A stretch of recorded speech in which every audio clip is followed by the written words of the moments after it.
समोरची व्यक्ती बोलली, त्याचा फार त्रास झालाय. परिस्थितीला सामोरं कसं जावं हे कळत नाहीये ना तुला?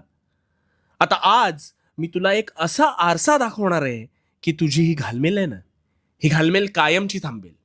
आता शांतपणे अगदी अखेरपर्यंत लक्षपूर्वक ऐक.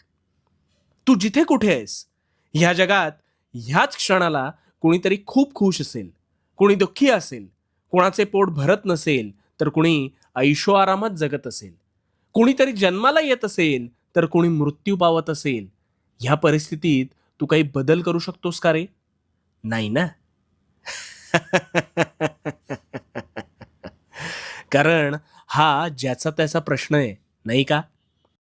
मग कोणीतरी तुला बोललं आणि मग तू तेच मनात गिरवणं, ह्याने तुझे प्रश्न सुटणार आहेत का? त्याने समोरच्याला काहीच फरक पडणार नाही. त्याने परिस्थिती बदलणार नाही. मग